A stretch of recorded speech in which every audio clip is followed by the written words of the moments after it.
Our second reading comes from Paul's letter to the Philippians, the first chapter, verses 3 to 11.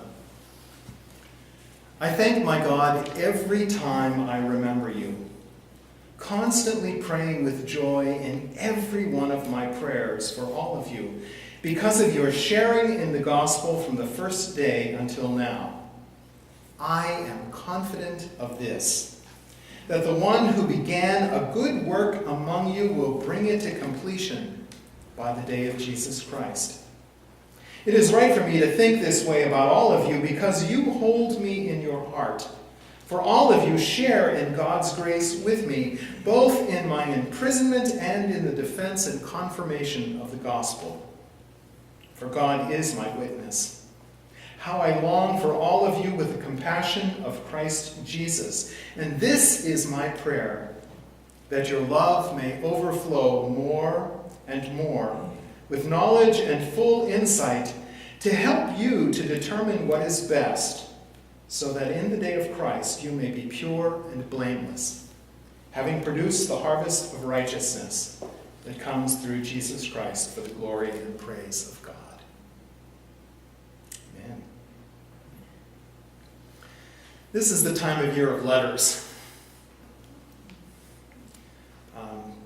I look forward every year to getting those letters that you get only at Christmas time. And most of them are, well, I wanted to say most of them are mimeographed. Dating herself. What? What's that? And I'm sure there's someone watching this on YouTube who's thinking exactly that question. What in the world is a mimeograph? Copied.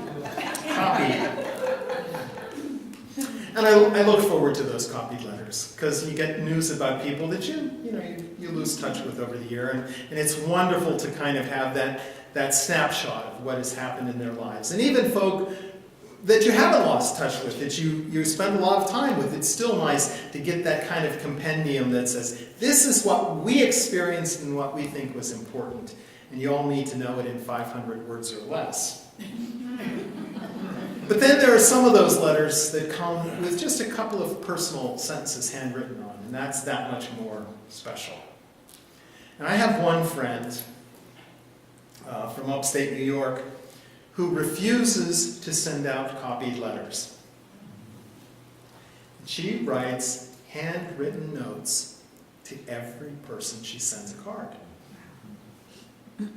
And, I've talked to her afterwards and said, Dorothy, I wanted to know what happened with your sons and your grandchildren and all that. And there's just not space in the card when you write the handwritten note. And she says, yes, but when I write the handwritten note to you, Roy, you and Cheryl, it is to you and Cheryl. And that's important to me. And I always, whenever I open those cards from Dorothy, I always think that. She took the time to write just to me and Cheryl. And how special that is.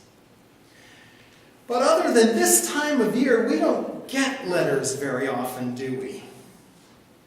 We don't get letters. People write emails, and they're short. They're short. And if it gets too long, somebody looks at you and says, don't you understand how email works? And when Twitter came out with, 130 characters?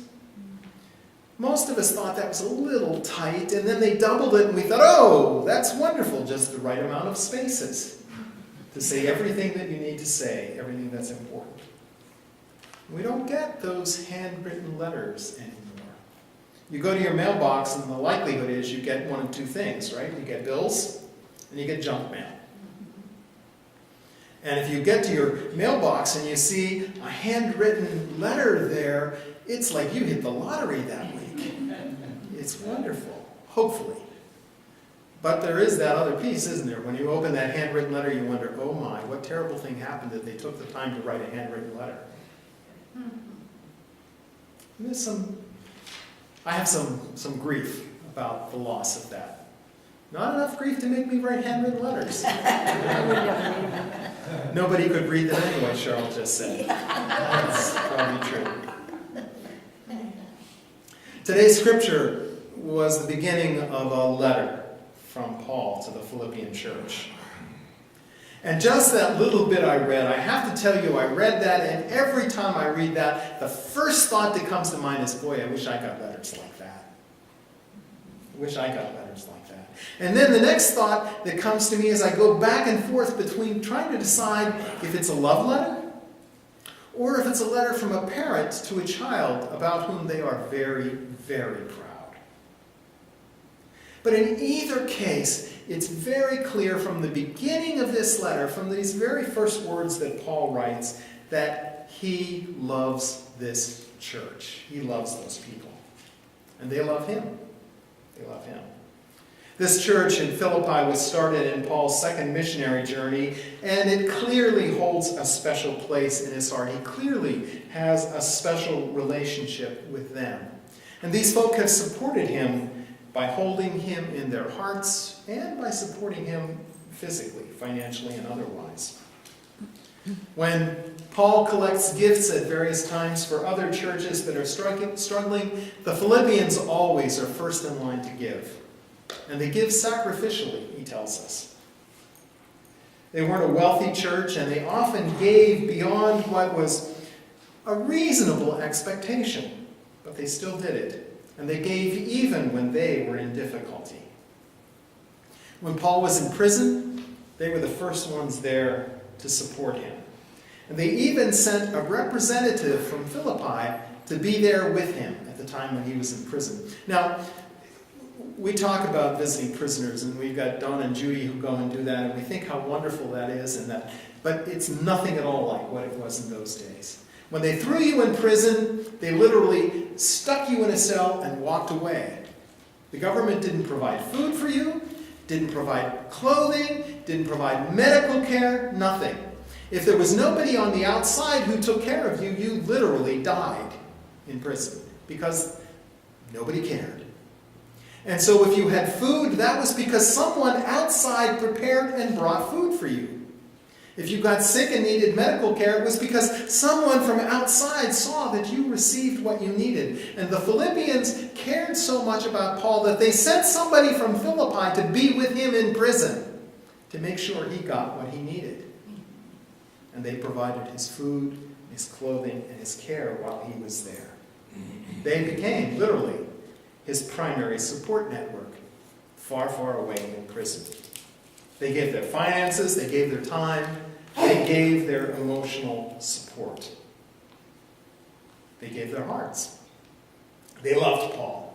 They were thankful for what he had done for them, and they responded generously, but not just out of a sense of we're giving back to him because he gave to us, although that was a piece of it. But more than that, they gave back to him because they knew they were loved by him, and that relationship got deeper and deeper. And Paul gave back to them.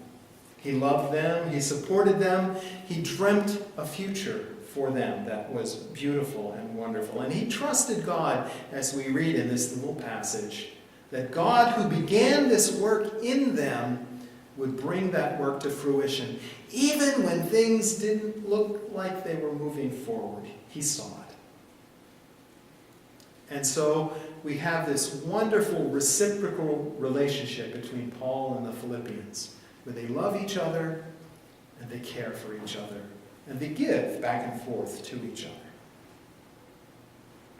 We are in that time of the year when giving is at the forefront. And part of it has to do with presents and those kinds of things, but it gets bigger than that. Charities receive 42% more giving in the months of November and December than they do during the rest of the year. And you all know that, don't you? Because they know it. And they ask. And they remind us of how needful they are at this time. Retailers get the lion's share of their profits for the year in these months prior to the holidays. And we know that as well. You pick up your newspaper, if you still get a printed newspaper, and there are a lot more ads this time of year than there are at any other time during the year, because they know people are going to spend their money. Children are asked, what do you want for Christmas? And they can tell you real fast, I want Legos. That's what the little boy children in our family are all saying, in our circles. And they have their lists. They may even have very specific ones. Corwin wants Batman Legos. Yeah, of course. And adults sometimes have lists. I searched this week to see what they're expecting people are going to spend on Christmas, and the reports were a little scattered, but most of them said that the average adult will spend between $900 and $1,000 this year on presents. Now, I'm seeing some of you going, that means if you're spending less than that, someone else is spending more. Yeah. And in large degree, all of those presents are expressions of love. It becomes one way that we show that we care and we demonstrate what is important to us. And the gifts take all shapes. Some of them are extravagant, some are simple, some are expensive, some are not, some are purchased in stores, some are made by hand.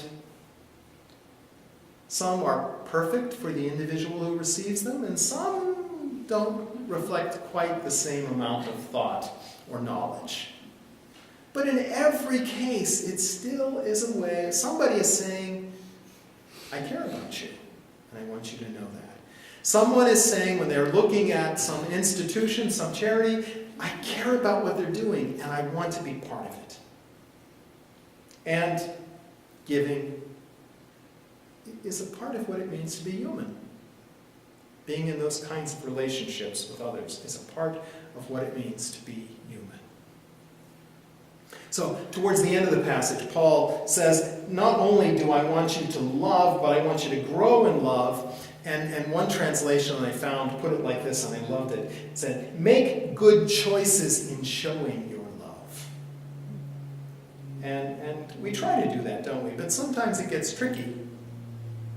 We try to be thoughtful about the gifts that we give to loved ones, but it's not always easy to make the best choices. When we're giving to charities, some of us get real picky about that, and we'll look so far as to see what percentage of our gift to that charity actually goes to the work they do, and how much of it goes to overhead, and how much of it goes to trying to get more money. And some of us even go so far as to look to see what the CEO is getting paid, who works for that charity. And all of those things come into play when we make those decisions, and that's not bad. It's not bad. Here at church, many of us have signed pledge cards over the last couple of weeks, and we made similar determinations. We looked at this congregation and we asked the harder question to quantify, but what place does this congregation play in my heart and in my life? And what is a reasonable gift to pledge to give, given my circumstances and how I see this congregation. And then we have those even more difficult times, those times when the choice comes like that.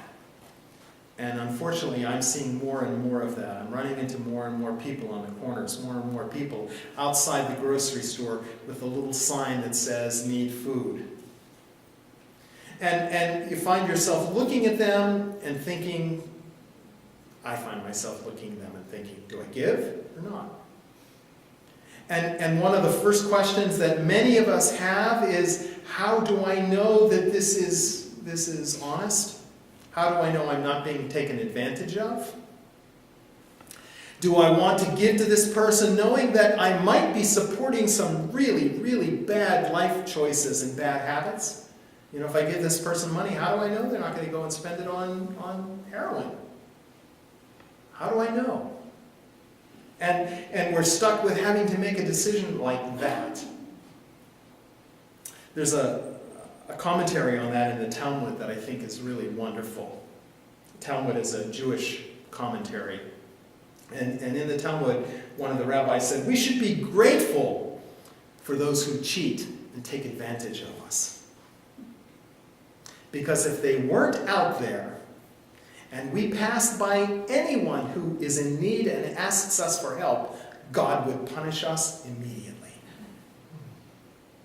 The cheaters at least give us a little wiggle room.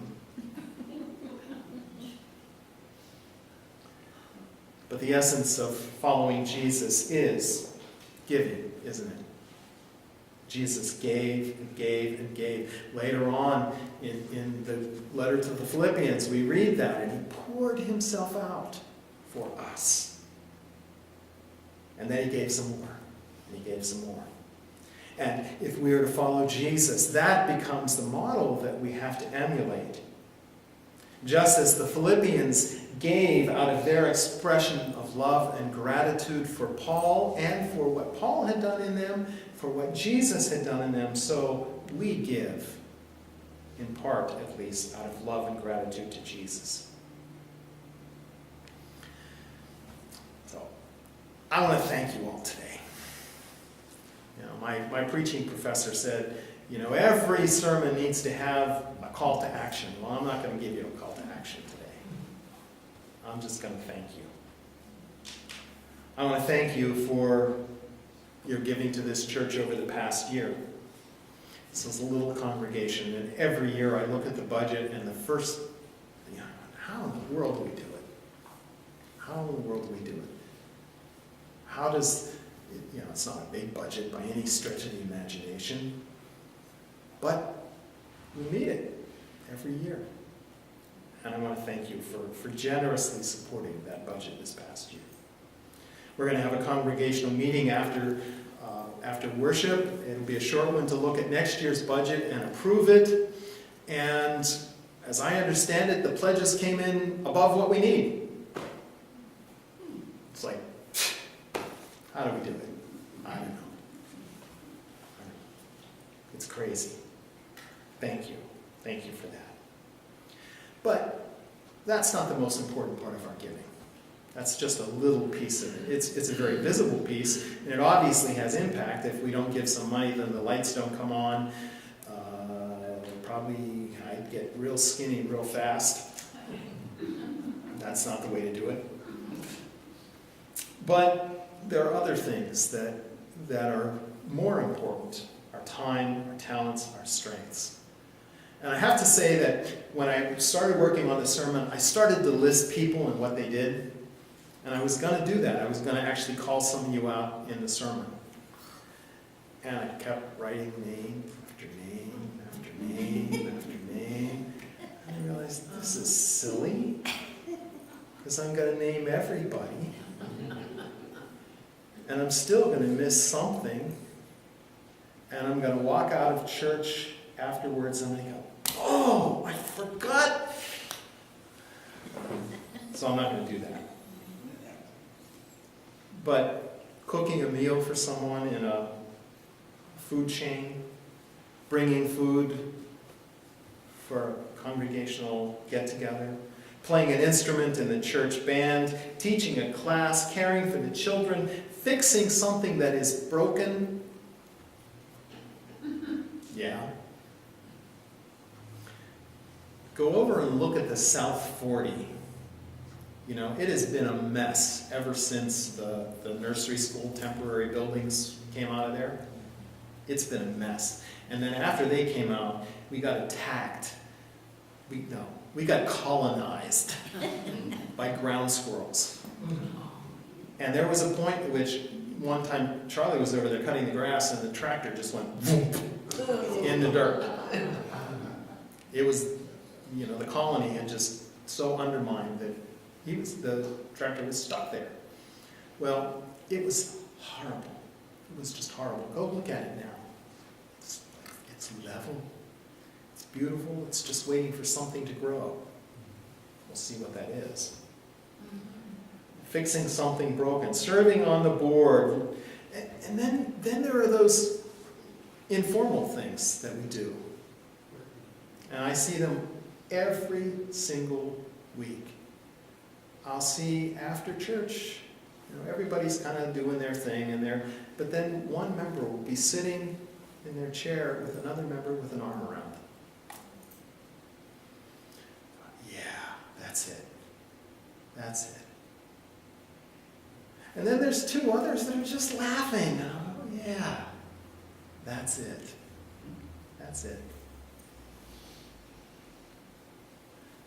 And I send out a prayer request, and I do that knowing that people are getting prayed for, and that they are feeling that web of caring and support. And then there are the folk who serve outside of this congregation, because of their faith and their commitment to making this world a better place. And I'm going to take at least partial responsibility for that as a congregation. Now, part of the reason why we go out and do the things we do is because of our faith, and part of the reason our faith is what it is because of this little community. And I'm going to own that for us. But then we get people serving on boards.